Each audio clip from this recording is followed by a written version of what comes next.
Ortografía y aprendizaje de la lengua escrita. Felipe Saya, Servicio de Programas Curriculares, Dirección General de Ordenación e Innovación Educativa, Consellería de Educación y Ciencia.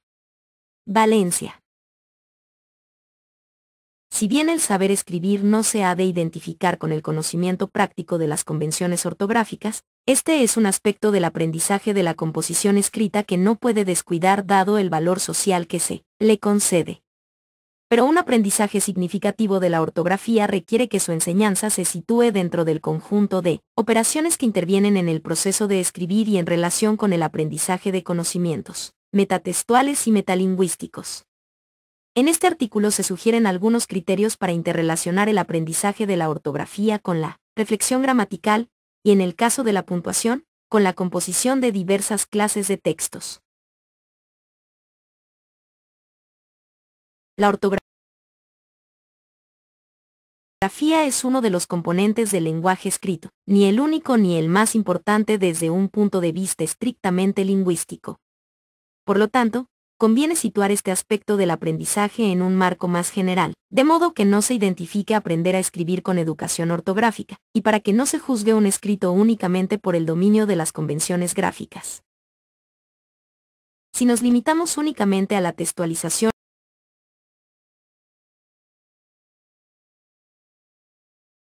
o proceso de dar forma lineal al texto, D.S. en Camps, 1994, la descripción de los procesos que intervienen en la composición de textos. Podemos distinguir tres componentes del saber escribir. 1. Componente gráfico. Uso de los procedimientos de representación fonética según determinadas convenciones, como los signos gráficos del alfabeto, tildes, algunos signos de puntuación, mayúsculas, individualización de las palabras, disposición del texto en la página, sangrados, espacios interlíneas, márgenes, etc.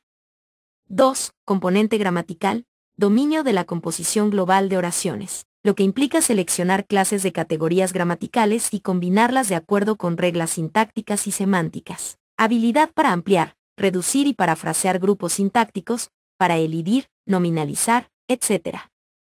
3. Componente discursivo, que se refiere a un texto completo y no a fragmentos aislados. Este nivel incluye los siguientes planos. A. Adecuación del texto a los factores del contexto. Papel del emisor, representación del destinatario. Finalidad, propiedad que afecta a la selección de la información según la finalidad, al modo de estar inscritos lingüísticamente el emisor y el destinatario en el texto, a la modalización, etc. B. Adscripción del texto a una determinada clase de escrito, género, según la tarea comunicativa que se vaya a cumplir. Esto exige el dominio de determinadas estructuras que se refieren a la organización global del texto.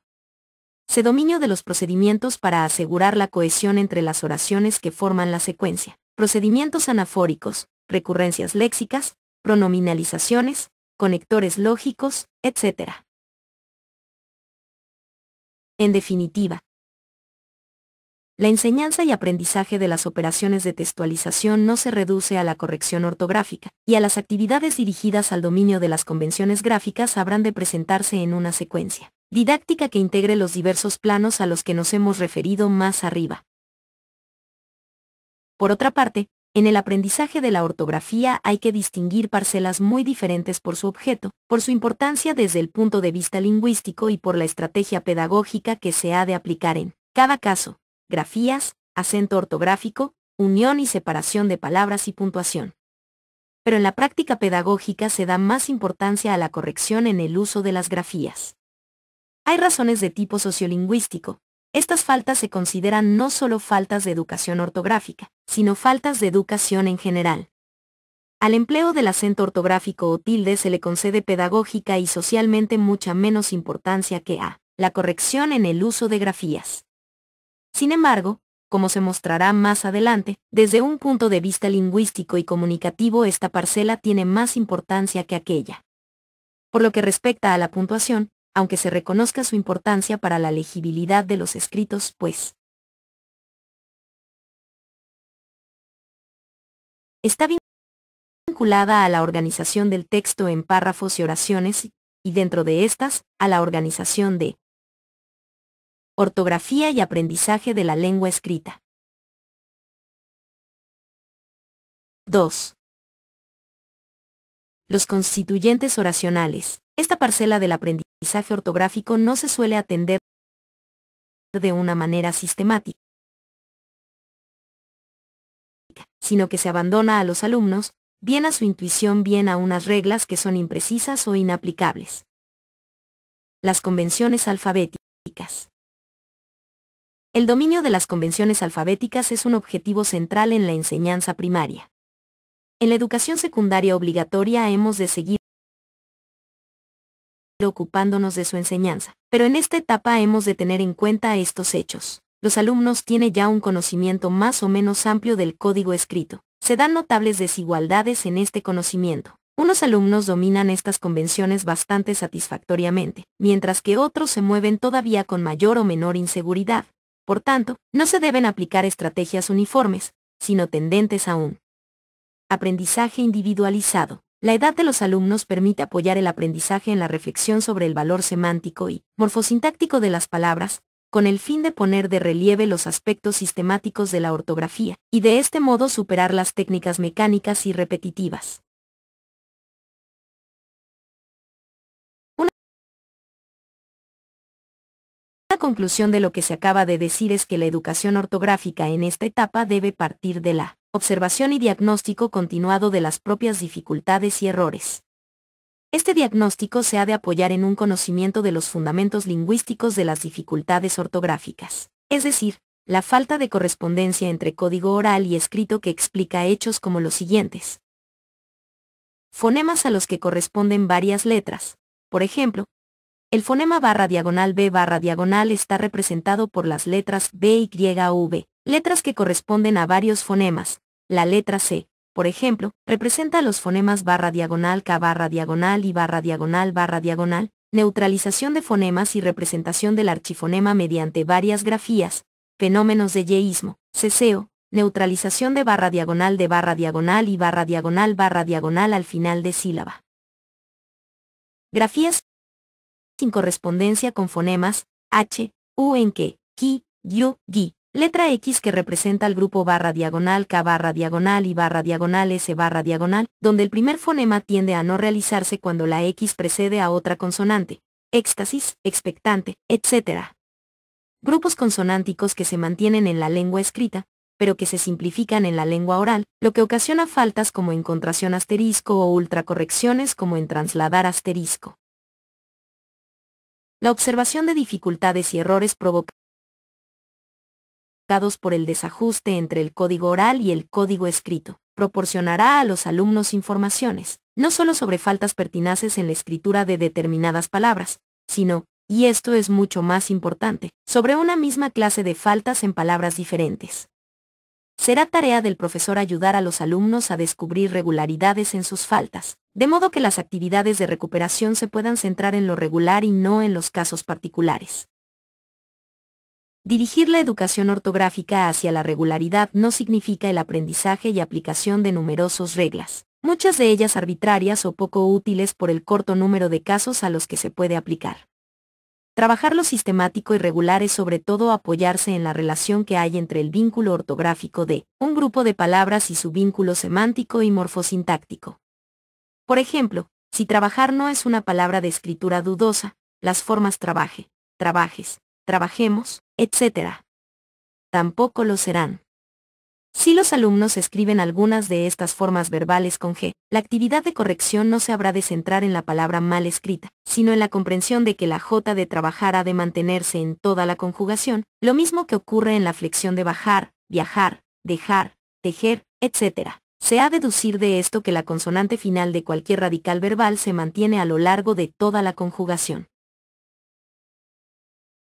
Siguiendo con el ejemplo, habría que contrastar verbos en donde no hay ninguna razón para que la J se cambie por la G, viajar, dejar, tejer, con verbos en donde se ha de dar necesariamente la alternancia C/ZY J/G, como cazar o coger. Como dice Rafael Dieste en su pequeña clave ortográfica 1982, No hay que limitarse a retener una palabra una vez que se conoce su escritura correcta. Lo que importa, incluso para retenerla mejor, es ver cómo convive con otras, ya sean semejantes o dispares. De acuerdo con lo que venimos diciendo, las actividades de ortografía no tienen por qué organizarse en torno a una grafía para luego pasar a otra. Estas actividades se pueden programar también atendiendo a problemas que son comunes a diversas grafías. Dieste, en la obrita ya citada, agrupa estos problemas comunes del siguiente modo. Ortografía y aprendizaje de la lengua escrita. 3.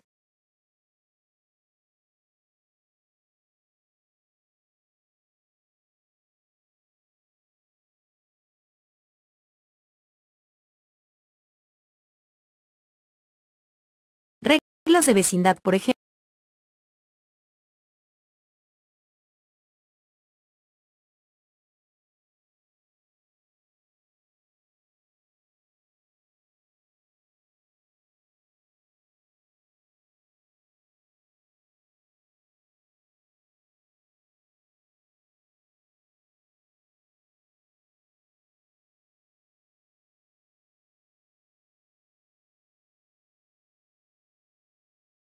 Ejemplo, el uso de GU con la U muda ante E y para que la G tenga un sonido suave.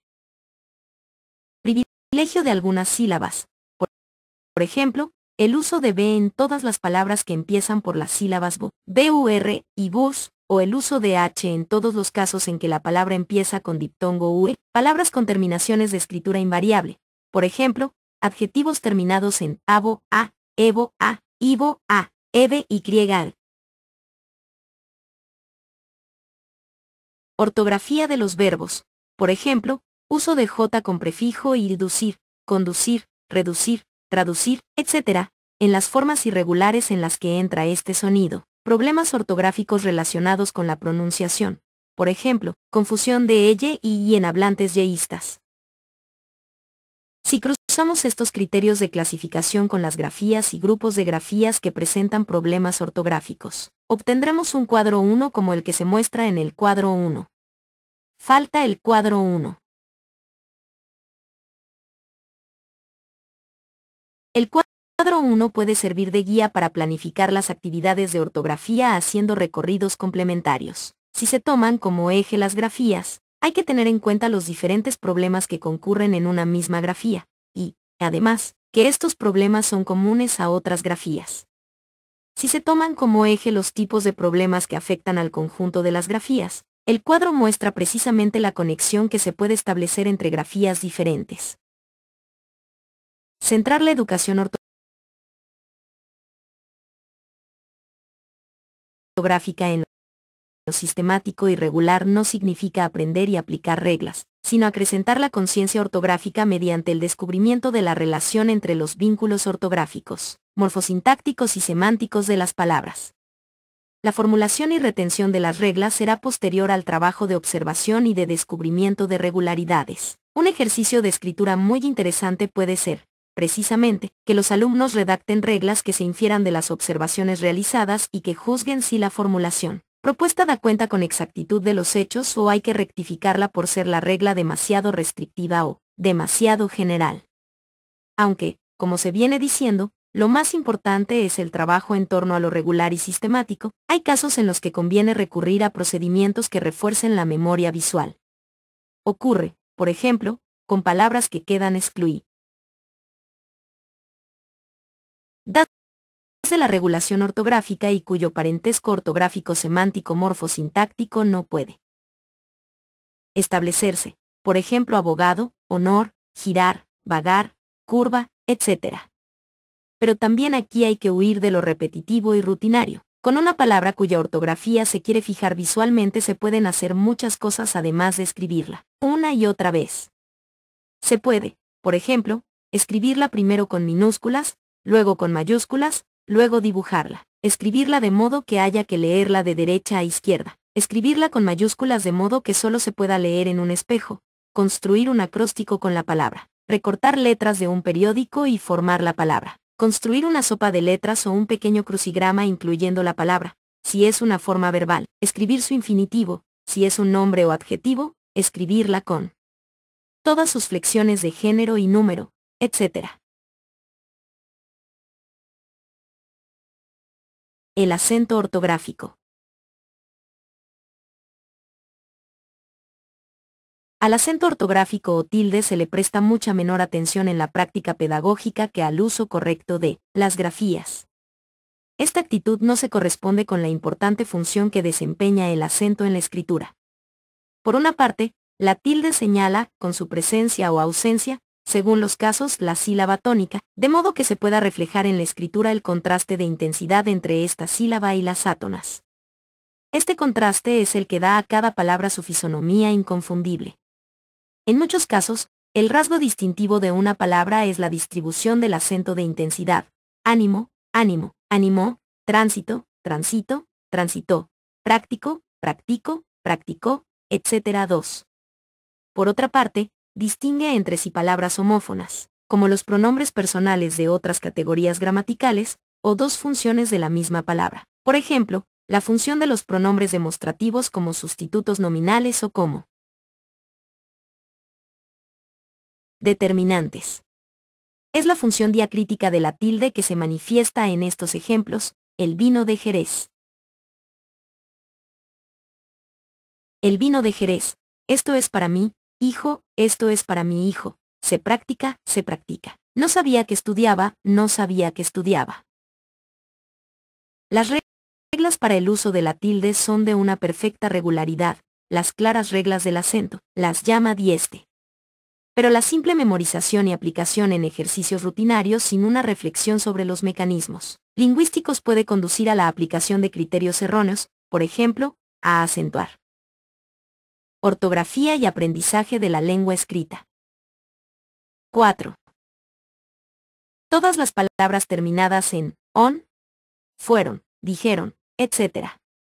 Los criterios metodológicos que, a nuestro juicio, se habrían de seguir son estos. 1. La comprensión y aplicación de reglas del acento exigen una conciencia clara de la sílaba y de la distinción entre sílaba tónica y átona.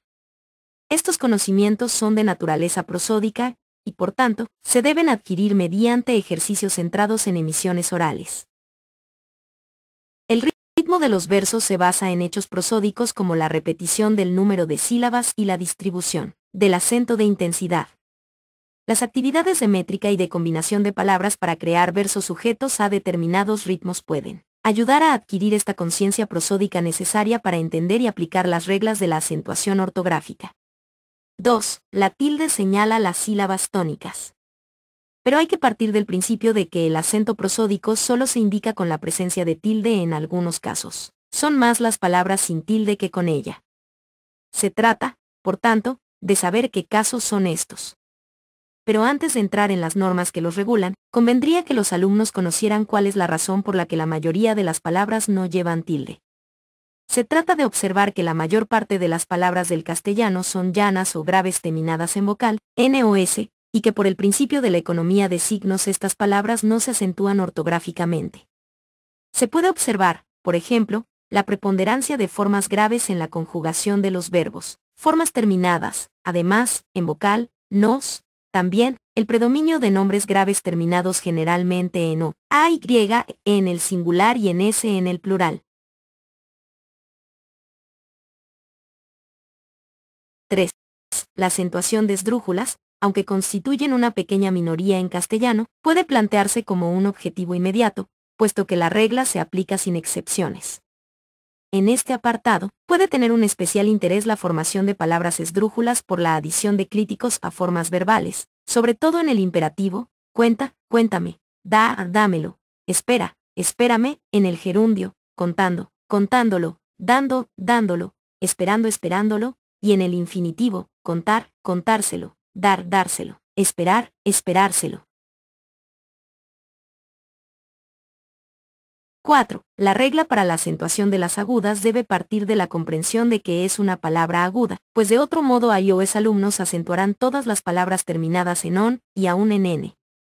Es una regla correlativa a la de acentuación de las graves. Como no se marcan con tilde las graves terminadas en vocal, n o s, habrá que marcar las agudas terminadas de esta manera, si no se quiere que se confundan unas y otras.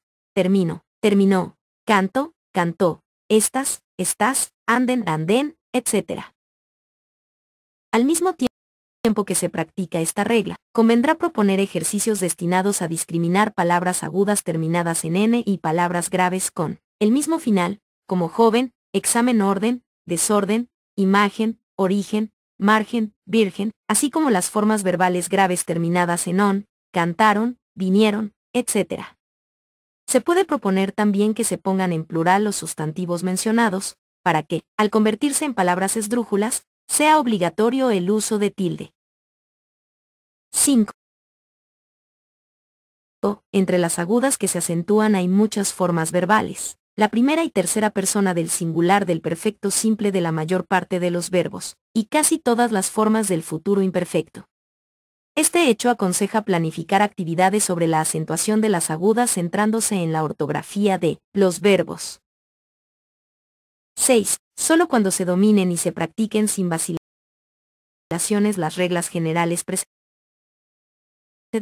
las actividades de acentuación ortográfica se podrán encaminar al uso de la tilde sobre vocal cerrada tónica, i, u, seguida o precedida de vocal abierta, a, e, o.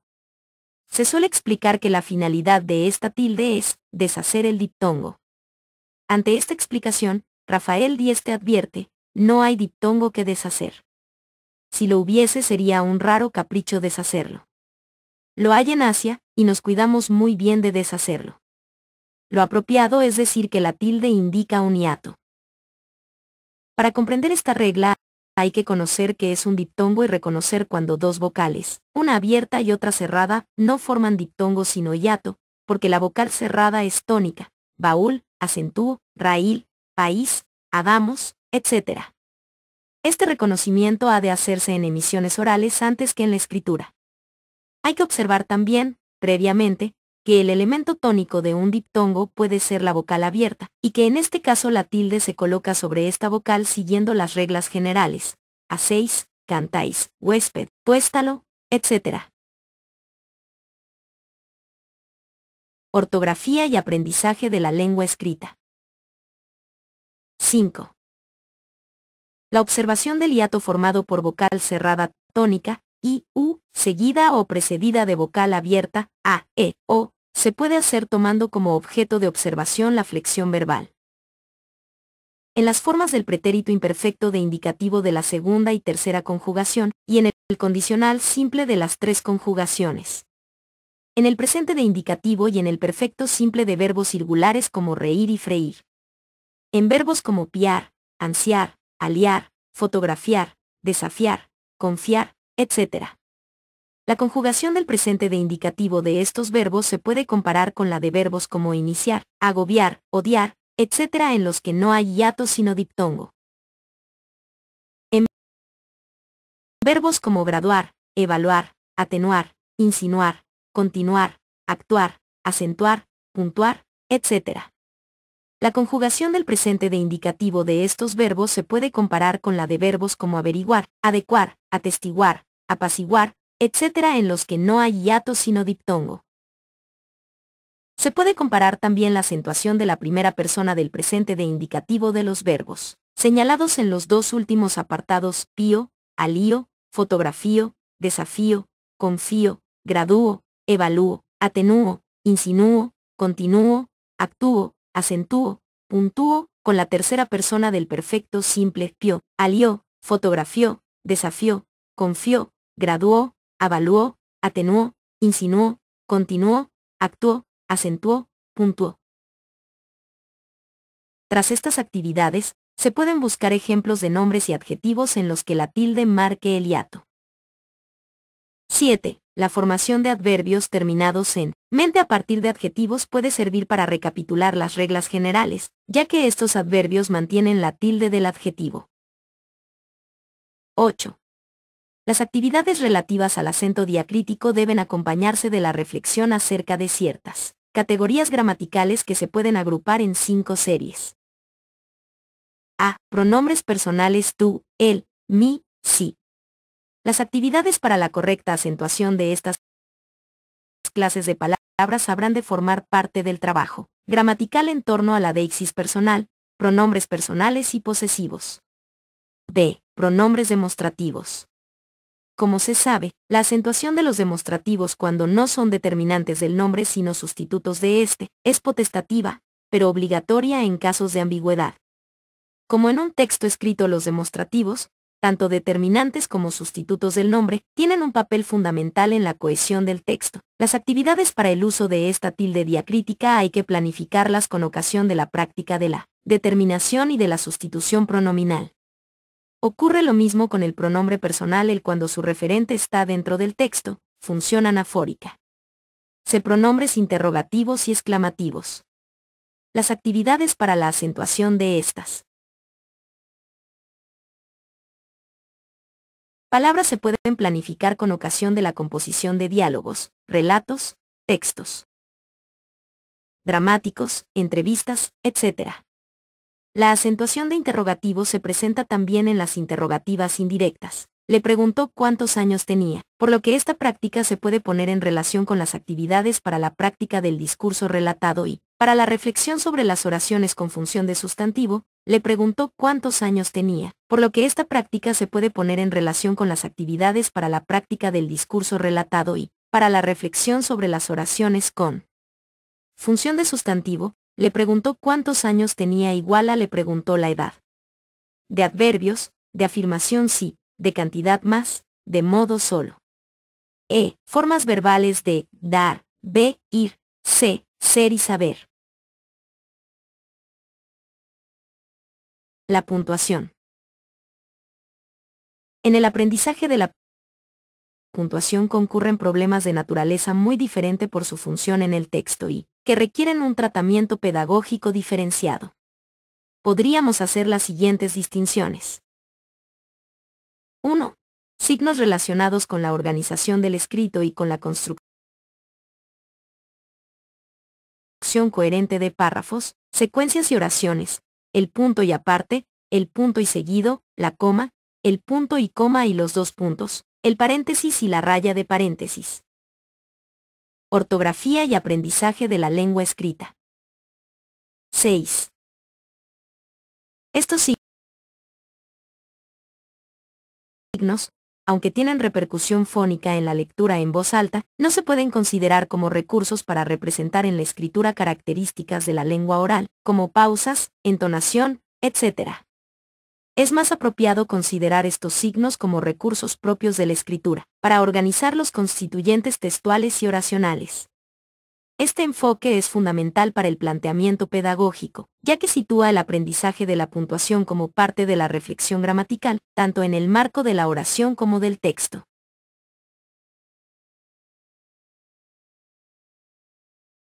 2. Signos que se corresponden con rasgos de la lengua oral, la interrogación, la admiración, los puntos suspensivos usados para representar vacilaciones e interrupciones de los participantes en un diálogo, así como el tono expresivo característico de las oraciones inacabadas. 3. Signos con funciones diversas. Las comillas para las citas textuales. La raya o las comillas para distinguir en un diálogo las réplicas de los interlocutores de las palabras que corresponden al narrador, el guión para partir palabras al final de un renglón, para separar los componentes en palabras compuestas y para separar fechas. Si bien los signos relacionados en el apartado 1 han de ser objeto de atención permanente, ya que tienen que ver con la construcción correcta y coherente de los textos en general, los de los apartados 2 y 3, así como el paréntesis y la raya de paréntesis, pueden practicarse a propósito del trabajo con tipos de texto específicos.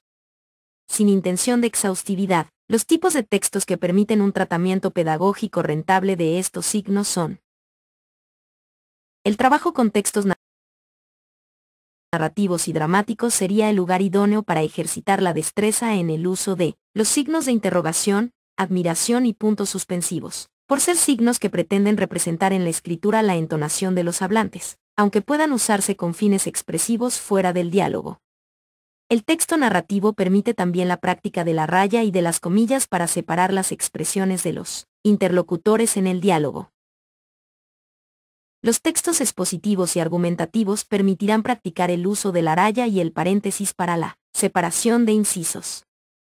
La destreza adquirida previamente en el uso de la coma servirá de apoyo para aprender estos usos. Estos tipos de textos serán también el terreno adecuado para precisar el uso de comillas en citas y como procedimiento distanciador respecto al enunciado. La constante actividad metalingüística propia de la clase de lengua exigirá el uso de las comillas para distinguir la mención del uso. En la prensa se observará el uso de comillas para marcar el distanciamiento respecto de palabras y expresiones no normativas, para señalar la distancia con respecto a expresiones que el periodista ha tomado de sus fuentes de información y para citar en crónicas y reportajes. La unión y separación de palabras. Son problemas que no tienen que ver con la relación entre fonemas y letras, sino con cuestiones morfosintácticas.